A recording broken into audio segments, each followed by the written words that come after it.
Most endings in Hollywood movies follow the specific cliché of the happy ending. The problems of the plot are resolved, and the future looks bright. But why are unfortunate endings still so satisfying?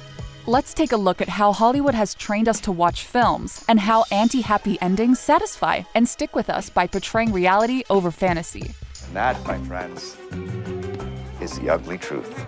Hollywood films have been formatted since the 1970s in a very specific formula that is meant to sell the most films and appeal to mass audiences. This aim for mass appeal has determined most films to follow a similar plot structure, which is always capped off with a happy ending. These happy endings are meant to bring the viewers a sense of completeness and satisfaction. Anti-happy movie endings play off of the expectations viewers already have to the movie endings. They know that the viewer wants to see the plot resolved and the protagonist thriving. So they take these elements away, leaving the audience hanging in suspense and stuck on a cliffhanger. What makes a good happy ending? Is it the character's ability to finally find love? Is it the magical and perfect resolution of all of their problems present in the rest of the film? Regardless of your personal definition of a happy ending, Hollywood would say a happy ending embodies all of these things. Happy endings, as we know them, wrap the entirety of the narrative present in the film up into a singular plot point. Once we think about it a bit more, the idea of a happy ending is quite impressive. It takes all of the complexity of a film and resolves it with one foul swoop.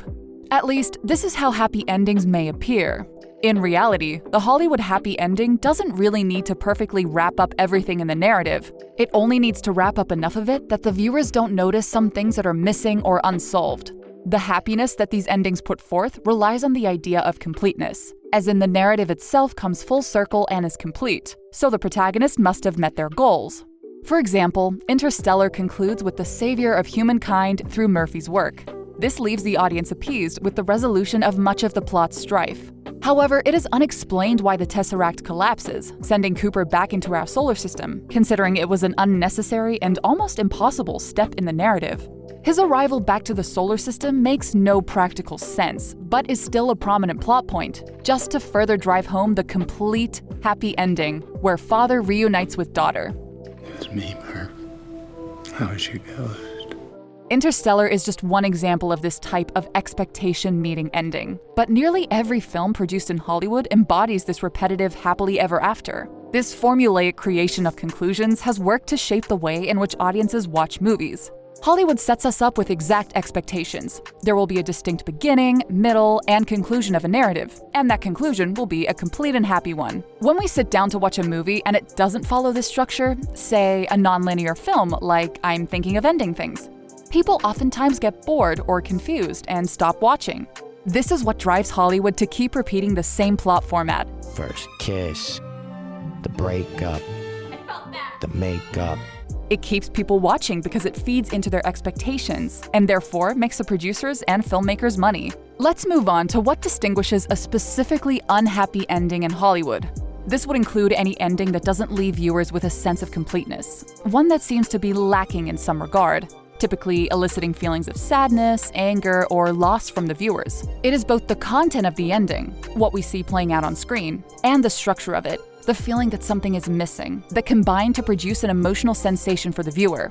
Let's look through some films with notoriously sad, anti-happy endings and see what kind of effect this type of ending has on the viewer. I love movies like that, you know? Great. Midsommar's ending was not all sad, but was without a doubt a violent and horrifying one, very much unlike the ending to a film like Mamma Mia. Parasite also came to a crashing close, with a violent attack by Gunsei ruining the Park family party, and Mr. Kim becoming the next victim of the cycle of poverty tied with the Park's home. In The Joker, the plot builds up to make it seem like the Joker might have some sort of a happy conclusion, but with his dark twist at the end, the audience is left horrified and saddened by his downfall. All of these horror suspense films use the unhappy ending to communicate realism to their audiences. This means that the anti-happy endings used in these films work to make the narrative closer to reality. Think about it. If all the terrible things that happened in Midsommar, Parasite, and The Joker happened in real life, what are the odds of everything turning out fine? That's right, slim to none. Anti-happy endings are not only used to establish a sense of reality for the filmic narrative, but also inherently break out expectations and stick with us because we don't see them coming. This can be seen best in dramas and romance films that really build up relationships and heartwarming characters so that we expect them to mold into the traditional happily ever after ending that Hollywood often promises.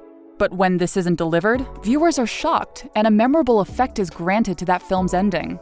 This aspect of anti-happy endings can be seen in the films Gone Girl, La La Land, Shutter Island, and The Boy in the Striped Pyjamas. After Gone Girl's plot being full of twists and turns, the ending leaves Nick and Amy in a toxic marriage that seems perfect to the public, rather than Amy getting her true deserved revenge. La La Land is one of the most built-up and bittersweet endings in film, as Mia and Sebastian see each other years after their relationship ended, having taken two separate, heartbreaking paths for their own careers. Shutter Island's ending is also considered to be a huge twist, as Teddy's mental state gets called into question, and suddenly the audience realizes he is the crazy one of the narrative. And lastly, The Boy in the Striped Pyjamas has to be considered the saddest movie ending of all time, still coming as a twist in the trajectory of the film as the audience expected a reprieve from the melancholy of the rest of the plot. In all of these films, the sad or anti-happy ending always came as a surprise, creating a lasting, memorable, and satisfying experience for the viewers, while simultaneously situating them closer to reality. Now that we understand what the difference between happy and anti-happy endings are in terms of Hollywood production, it will be interesting to reimagine the endings of notorious anti-happy ending movies and see whether or not this adjustment would benefit or detriment the quality of the film. We'll start off with Midsommar. Had this film ended with a happy, cliché ending, I'm sure that Danny would have chosen to sacrifice a random villager rather than Christian. She would have then waited for the hallucinogen to wear off and would calm down before talking with Christian and deciding to leave back to the United States together. Back home, the two would have bonded over the trauma they experienced and gone to therapy, which would allow them to grow closer and move on in their relationship. This ending would be so much less satisfying than the actual ending of Midsommar, as it necessitates Danny sticking with her careless boyfriend who treated her poorly. That's not her again. Seriously? Had Parasite had a typical Hollywood ending, then Mr. Kim would not get trapped under the house, as Gunsei was, and would instead make it out after the murderous birthday party, get a high-paying job, and ultimately buy back the home that caused him so much trauma, as his son is trying, aimlessly, to do at the end of the actual film.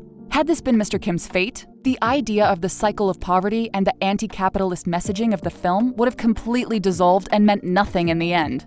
If the Joker were to end positively, Joker would be attending a fully funded rehabilitation center and would be making great progress in his steps towards reintegration into society. He would be granted outside visitors and would be working through his emotional burden of the lies that his mother told him. She says I was put here to spread joy and laughter. He would forgive his mother and ultimately come out a better person because of the emotional work she forced him to do. This ending would be unsatisfying because it ultimately fails to set up the Joker's character for the rest of his fictional existence, and would have been a very confusing backstory for someone who was considered one of the most evil villains in the media.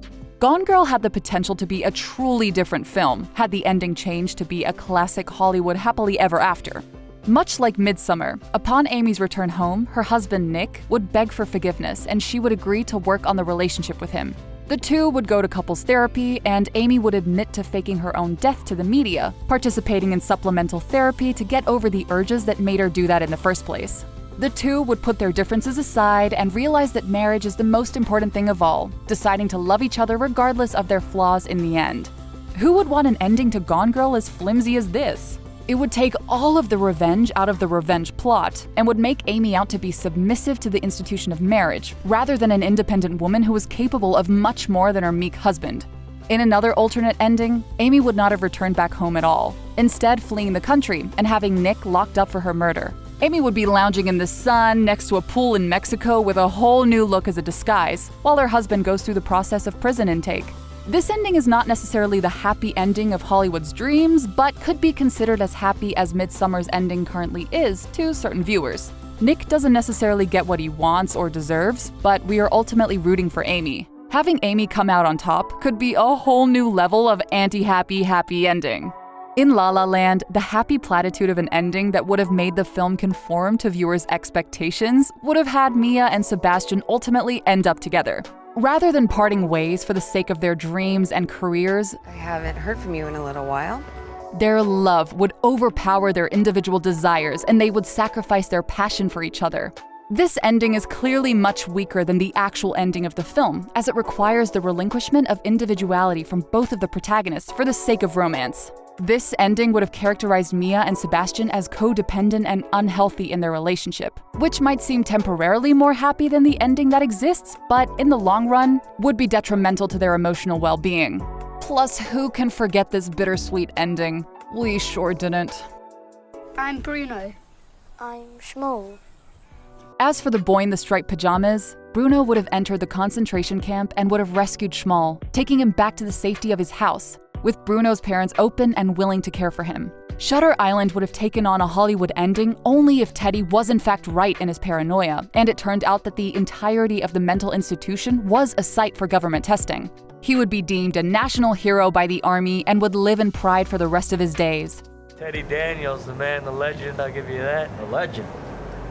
But would it have had as big of an impact on the audience? Probably not. The use of anti-happy endings isn't just a trick up filmmakers' sleeves to make people unhappy or confused at the end of their films. Instead, these more realistic endings allow viewers to feel closer to the narrative of the film itself, and doesn't leave its audience with the glow of an immaculate conclusion. Empathy becomes a much bigger tool for filmmakers when using non-happy endings than when they stick to the cliché, making these films more memorable and honest. In this way, anti-happy endings can actually make a film more likable and respectable, because they aren't obviously trying to gimmick their viewers into a fantasy of an end. This was very obviously seen in our exercise of reimagining anti-happy endings, as the films always came out worse with a happy ending, rather than a realistic one. The next time you watch a movie with an anti-happy ending, ask yourself, does this feel more real than a sappy, cliché outro? Why was I expecting something different? Because of my own values, or because of the norms of the film industry?